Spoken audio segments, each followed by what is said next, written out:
ఓం నమో వెంకటేశాయ నమః. తెలుగు పద్య కవిత్వంలో సీస పద్యానికి విశిష్ట స్థానం ఉంది.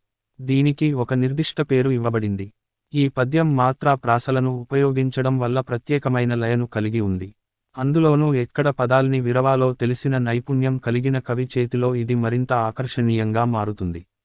మరి ఆలస్యమెందుకు, మన మధుసూదన్ గారి నోట ఈ సీస పద్యాన్ని విని ఆనందించండి. మనం మరిచిన మధురిమల్లో భాగంగా సుందర శ్రీనివాసం శీర్షికన శ్రీనివాసునిపై రాసిన సీస పద్యం.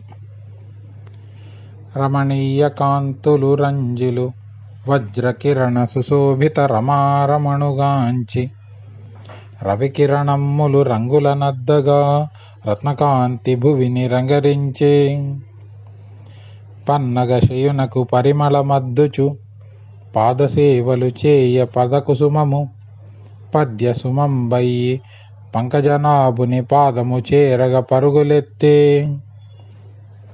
సుధలు కురిసెడి నీ చూపు సోకగానే పులకితంబయ్యే పద్యము పుండరీక మదిన మధుసూదన హితుని మహిమగాంచి మురిసి మై మరిచితి నేడు మోహనాంగా. ధన్యవాదములతో మీ మధుసూదన్. మీకు మా పోస్ట్ నచ్చినట్లయితే మరిన్ని ఆసక్తికరమైన పోస్ట్ల గురించి లైక్ మరియు సబ్స్క్రైబ్ చేయండి. సర్వే జన సుఖినో భవంతు. జై హింద్.